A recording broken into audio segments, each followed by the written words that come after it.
diriku, berkibarlah engkau di dadaku, tunjukkanlah kepadaku. Assalamualaikum warahmatullahi wabarakatuh. Perkenalkan, saya Agus Muharram, guru kelas 4 di SD Negeri 1 Wanagadi, sekaligus mahasiswa PPG dalam jabatan tahun 2022 pada LPTK Universitas Tadulako.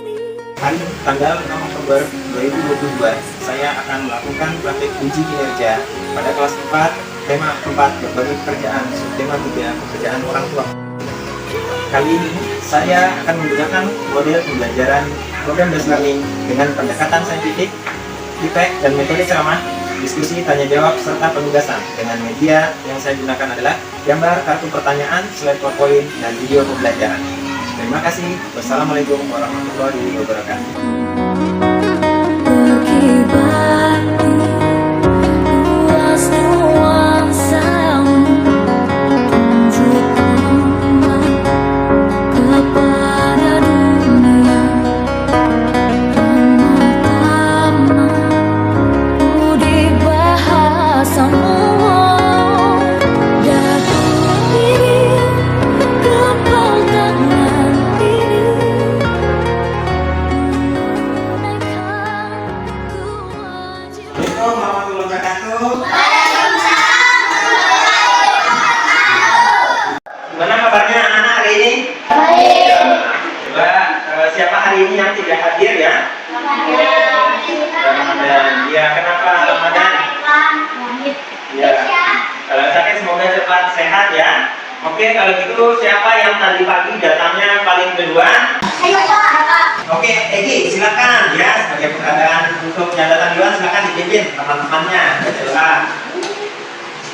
Mari teman-teman kita membaca doa. Bismillahirrahmanirrahim. Rabbi tubillahi rabbak wa bil islami dina wa bil muhammadin nabiyya wa rasulah. Rabbi zidni ilman warzuqni fahman. Amin. Ya, jadi untuk memulai pembelajaran kita hari ini, kita nyanyi dulu ya. Kita nyanyi salah satu lagu wajib nasional ya, sebagai rasa nasionalisme kita. Ayo, silakan berdiri.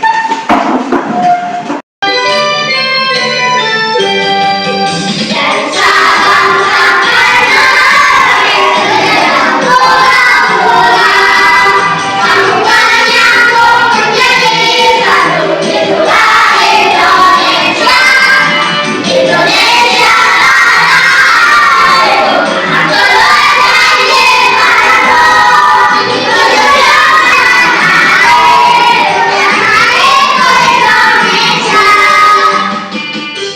Ya, silakan duduk kembali. Oke, kita sudah menyanyikan lagu dari Sabang sampai Merauke tadi ya. Nah, kenapa kita selalu menyanyikan lagu-lagu wajib nasional sebelum memulai pembelajaran? Ada yang tahu nggak? Ada yang ingat nggak? Ayo Pak. Oke, coba Zahra, silakan. Meningkatkan rasa nasional kita, Pak. Ya, yang lain di mana? Kita kan air, Pak. Bangga menjadi anak Indonesia, Pak. Iya, tepuk tangan buat teman-temannya ya. Ya, jawabannya bagus semua ya. Jadi Zahra menjawab sebagai rasa nasionalisme kita, kemudian cinta kita terhadap tanah air, bangga kita terhadap Indonesia, jadi anak Indonesia, jadi penghargaan terhadap jasa para pahlawan kita ya. Itulah rasa nasionalisme kita. Oke, baik, kalau gitu sekarang ya Bapak mau tanya nih, meja dengan kursi ini ya, kalian tahu nggak bagaimana cara bikinnya dan bagaimana cara pembuatannya, kemudian dari mana asalnya? Ingat nggak kemarin kita belajar tentang apa? Dataran tinggi, dataran rendah. Iya, bagus ya, Bayu ya. Jadi kemarin kita belajar tentang energi, kemudian dataran tinggi dan dataran rendah. Nah, kali ini kita mau belajar tentang ya berbagai pekerjaan. Jadi berbagai kegiatan, bagaimana caranya membuat meja kursi yang kalian duduki sekarang ini, ya. Bagaimana cara pengolahan kayunya sehingga bisa menjadi meja dan kursi seperti yang kalian duduki saat ini. Sudah siap semuanya belajar? Siap. Cek sound. Sound. Siapa kita? Siapa kita? Kelas 4.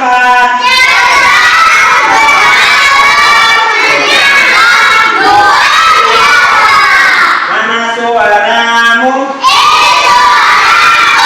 Mana semangatmu? Tepuk siap.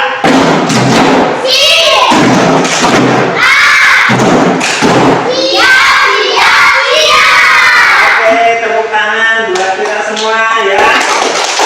Ya, sebelum mulai pelajaran, silakan dipersiapkan bukunya, mejanya, kursinya dirapikan ya. Lanjutkan kegiatan belajar yang kemarin ya. Jadi kita hari ini masuk pada 54 subtema 3 pembelajaran 1 ya. Pembelajaran berbagai pekerjaan subtema 3 pekerjaan orang tuaku. Ya, tujuan pembelajaran hari ini ya. Jadi nanti setelah kalian belajar tentang berbagai pekerjaan, kalian nanti mampu ya untuk mengidentifikasi ya, mengelompokkan jenis-jenis pekerjaan berdasarkan sosial budayanya, daerahnya ya. Nah, setelah belajar ini juga nanti diharapkan kalian mampu menceritakan sebuah dongeng ya, bagaimana unsur yang terdapat dalam sebuah dongeng, bagaimana tokohnya, latarnya, watak ya. Ya, untuk mewujudkan ya, mencapai itu semua, kalian nanti akan membaca sebuah dongeng untuk menentukan unsur intrinsik yang ada pada dongeng tersebut ya, berdiskusi bersama teman kelompoknya. Dan kalian akan membaca teks pengrajin kayu serta mengamati penampakan hutan Kalimantan.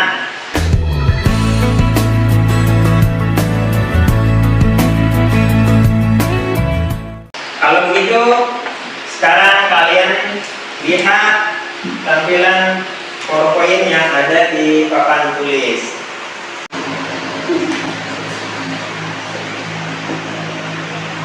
Ya, kalian lihat ya video pembelajaran tentang si tupai dan ikan gabus. Persahabatan si tupai dan ikan gabus. Pada zaman dahulu kala hiduplah dua sahabat di suatu tempat, yaitu ikan. Seperti itulah persahabatan ikan dan tupai terjalin selama bertahun-tahun. Badannya sungguh sangat memprihatinkan, tidak bisa berbuat apa-apa. Si tupai pun dengan setia menemani sahabatnya itu yang sedang sakit. Gabus, aku akan menemanimu sampai kau sembuh, wahai sahabatku, ucap si tupai kepada si ikan gabus. Terima kasih sahabat, engkau memang terbaik, tupai, jawabnya lemah. Gabus, sekarang kau harus makan dulu agar kau bisa cepat sembuh. Si tupai membujuk agar ikan gabus mau makan karena dari tadi si ikan tidak mau makan. Semua makanan tidak enak di mulutku, ucap si ikan gabus sambil menolak suapan si tupai. Apakah kau ingin makan yang lain? Yang penting kau mau makan. Katakanlah sahabatku, aku akan mencarikan untukmu, tawaran si tupai kepada si ikan gabus. Tidak sahabatku, aku akan mencarikannya untukmu. Yang penting kau mau makan agar kau cepat sembuh dan kita bisa bermain lagi, jawab si tupai dengan meyakinkannya. Ketika si tupai sudah berada di dalam perut ikan hiu itu, si tupai pun mulai menggigiti hati si ikan hiu. Si ikan hiu pun membelepar-belepar sampai ke pesisir pantai. Sesampainya itu pun si tupai ikut turut senang, dan si ikan gabus pun berkata kepada si tupai, "Tupai, jika kau di kemudian hari mendapatkan kesulitan dan butuh pertolonganku, silahkan kau katakan tupai," kata si ikan gabus kepada tupai. Dan mereka pun bersahabat dalam bahagia dan penuh dengan kedamaian. Selesai hikmah dari Kisah ini adalah apabila kita sudah berjanji kepada seseorang haruslah ditepati walaupun berat rintangan yang akan dihadapinya. Nah, kalian tadi sudah menonton ya video. Ceritanya tentang apa tadi? Persahabatan ikan yang sudah badai.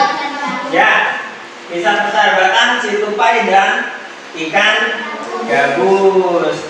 Nah, tadi ini cerita ini termasuk cerita dongeng atau cerita nyata ini kira-kira? Dongeng. Iya, pintar sekali ya. Jadi ini adalah cerita dongeng. Jadi ini tidak terjadi dalam cerita nyata. Ini adalah sebuah dongeng. Nah, di dalam cerita tadi ini ada berapa tokoh yang ada di dalamnya? Coba siapa yang bisa? Saya Pak. Ya, silakan Yusril.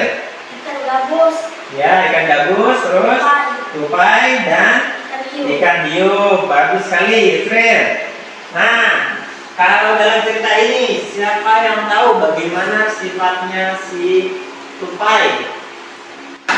Ya, silakan ya. Baik semua. Iya, pintar sekali ya. Tupai baik ya, dia teman yang suka menolong ya. Di awal cerita tadi ikan gabusnya kenapa dia ya? Sakit. Sakit, lemes-lemes ya. Akhirnya dia mau makan, tapi syaratnya dia mau makan apa? Hati ikan hiu. Ya, jadi tupai sebagai sahabat walaupun berat tapi karena dia sudah berjanji mau ya mengikuti apapun keinginannya supaya ikan gabusnya sehat, jadi dia turuti ya supaya bisa mendapatkan hati ikan hiu. Nah, setelah makan hati ikan hiu bagaimana gabusnya? Ya, sehat, dia sudah sehat kembali ya seperti sedia kala. Nah, supaya kalian bisa lebih paham dan bisa saling sharing dengan teman-temannya, kalian Bapak akan bagi kelompok ya, menjadi 4 kelompok ya, kelompok 1, 2, 3, dan 4. Nah, silakan kalian sekarang bergabung bersama teman kelompoknya. Nah, oke, kalian sekarang sudah berkelompok ya, jadi Bapak akan bagikan gambar kerja kalian untuk kalian diskusikan bersama teman-temannya ya. Di sini ada pertanyaan, kemudian di sini ada kartu jawaban. Jadi nanti jawaban ini ya kalian gunting atau kalian salin ke dalam lembar pertanyaannya ini ya. Kalian diskusikan bersama teman-teman ya, bagaimana tadi sifat-sifat, kemudian tokoh-tokoh ya, unsur yang terdapat dalam video tadi.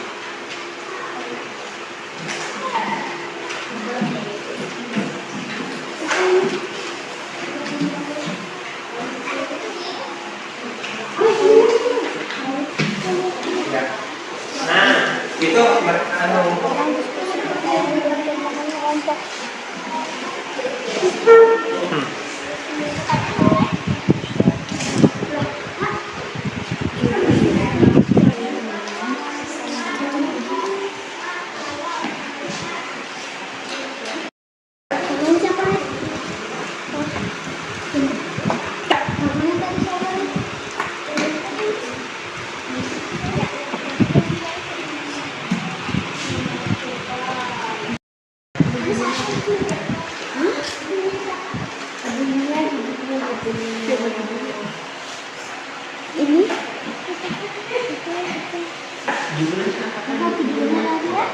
Ini gabus. kalau misalnya nggak digunting, anu aja ditulis aja ya, nggak ada M-nya kan? Ya, oke. Jadi ini ada kartu pertanyaan ya. Ini ada kartu jawaban. Coba unsur apa saja, kemudian bagaimana sifat, siapa semua tokohnya, kalian gunting jawabannya, kemudian kalian cocokkan ya dengan pertanyaannya. Paham? Ditanyain ya. Ya, jadi ini adalah kartu pertanyaan. Nah, ini kartu jawabannya. Jadi mana jawabannya yang cocok kalian gunting, kemudian kalian tempelkan di kartu pertanyaan.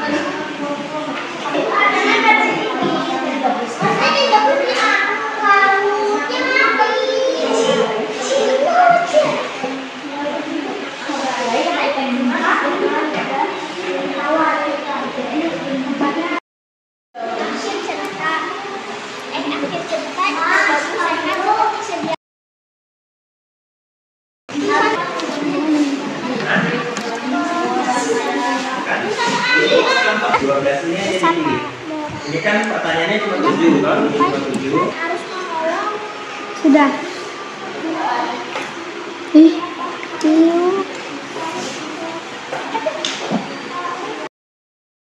Oke, sudah selesai semuanya dijawab? Ya, kalau sudah selesai semuanya, jadi Bapak minta setiap kelompok ya untuk menampilkan hasil diskusinya. Coba kita mulai dari kelompok 1 dulu, silakan. Jadi dari cerita tersebut tadi apa judul dan siapa saja tokoh yang ada di dalam cerita tersebut? Silakan kelompok 1. Judulnya Tupai dan Ikan Hiu. Tokoh Tupai, ikan gabus, ikan hiu. Ya, gimana? Ya kelompok lain, benar nggak jawabannya kelompok 1? Silakan untuk kelompok 2 dibacakan ya. Apa saja sifatnya tokoh yang ada dalam cerita dan yang ada di mana? Sifat tokoh suka menolong, 4 sungai dan ikan. Ya, gimana? Yang kelompok lain?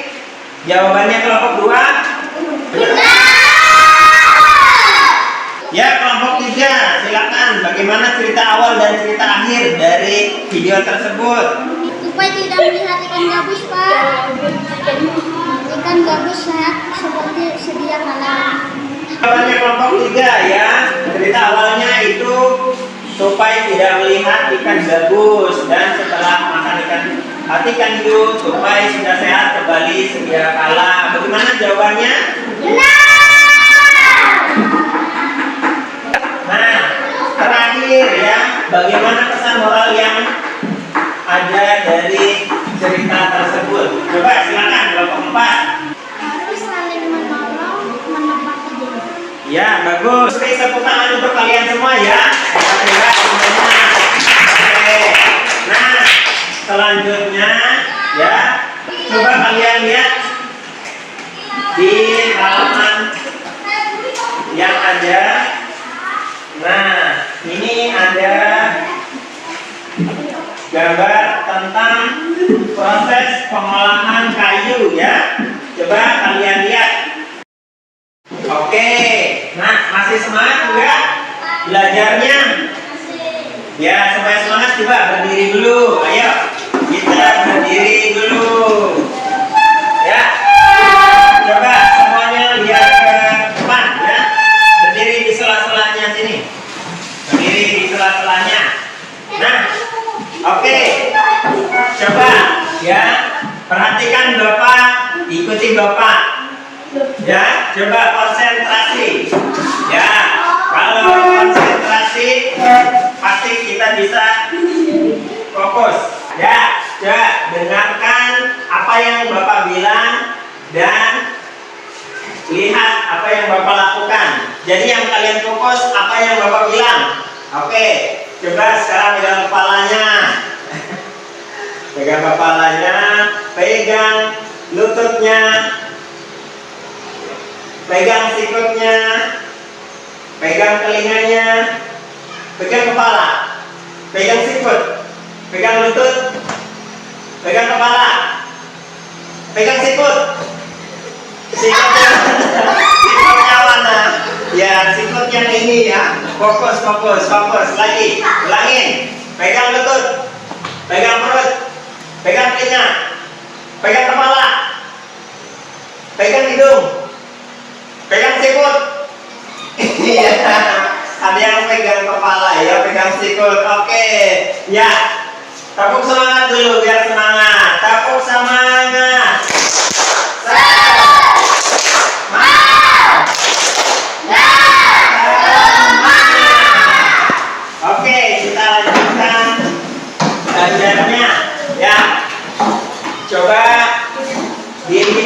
ya di lembar kedua proses pengolahan kayu.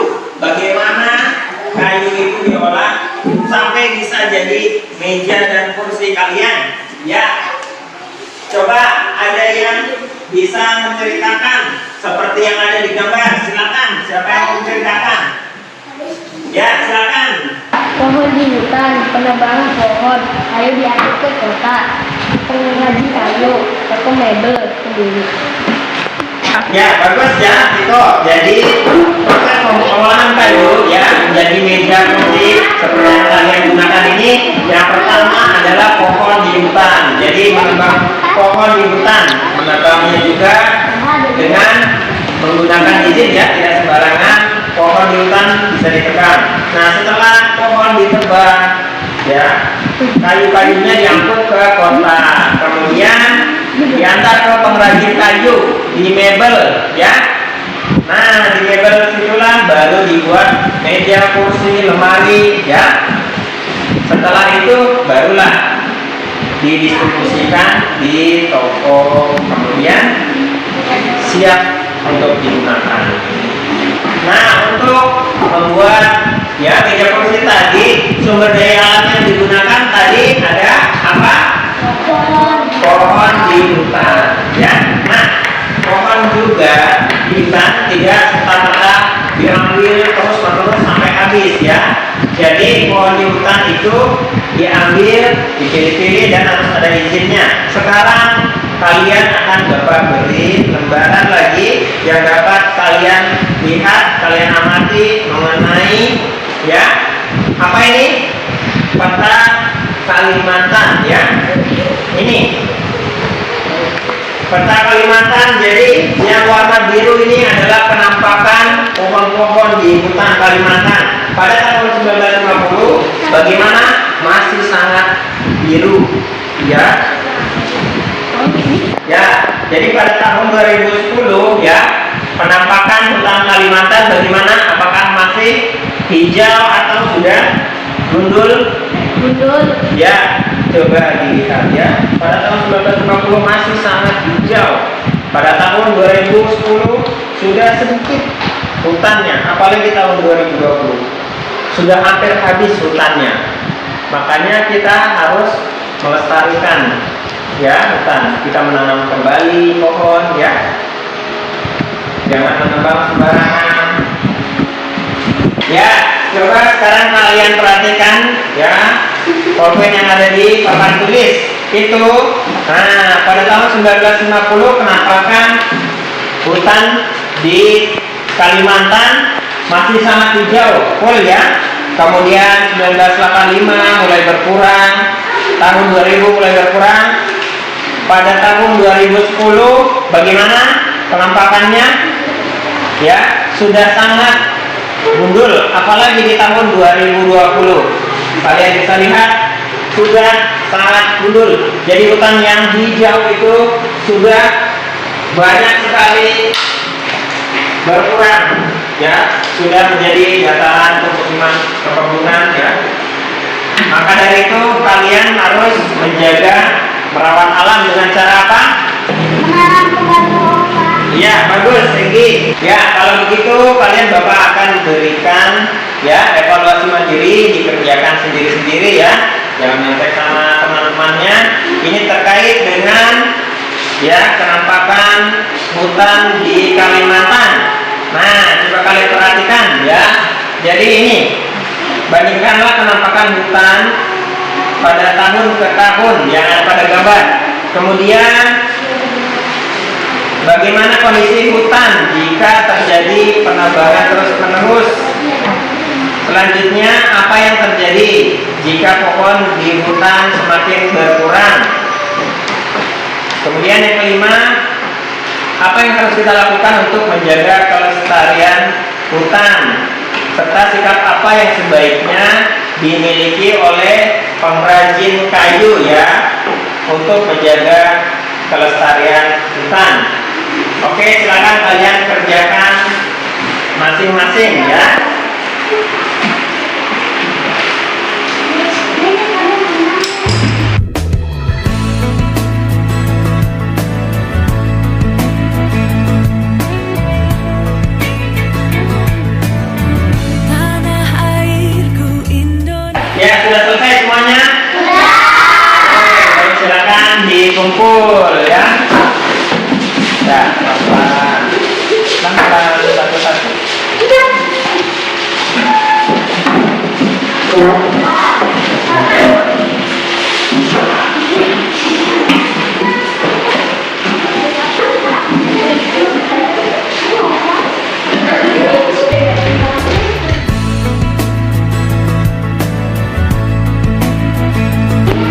Nah, dari kegiatan belajar hari ini, kira-kira siapa yang mau bantu Bapak untuk menyimpulkan yang kita pelajari tadi apa? Yang pertama, iya, unsur-unsur cerita dalam dongeng. Terus yang kedua apa? Iya, berbagai pekerjaan. Tadi pengrajin kayu membuat meja dan kursi. Yang ketiga apa? Ya, cara merawat lingkungan ya supaya tetap terjaga, supaya tidak gundul kayak hutan di Kalimantan. Oke. Ya, tadi kita sudah membahas tentang ya unsur-unsur yang ada dalam sebuah cerita dongeng. Kita sudah membahas tentang berbagai pekerjaan ya, pekerjaan seorang pengrajin kayu sehingga bisa mengolah kayu menjadi meja kursi. Kemudian bagaimana penampakan hutan di Kalimantan. Nah, dari semua pembelajaran ini hari ini kalian ada nggak yang disenangi?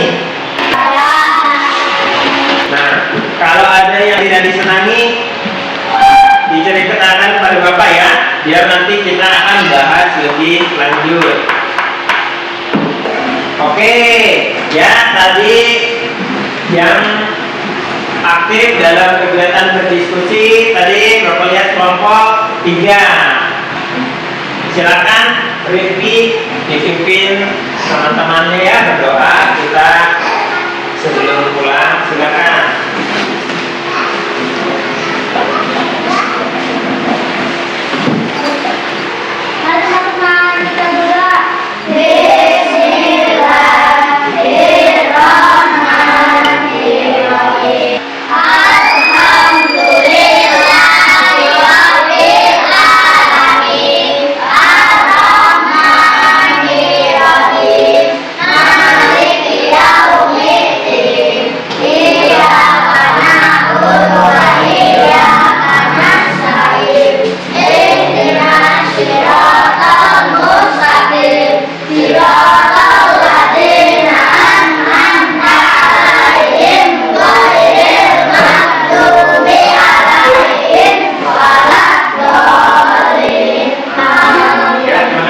Ya, jadi kita sudah melaksanakan kegiatan belajar tadi ya hari ini.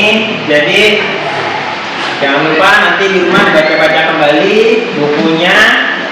Ya, jadi pembelajaran hari ini Bapak tutup. Semoga pembelajaran kita bermanfaat ya buat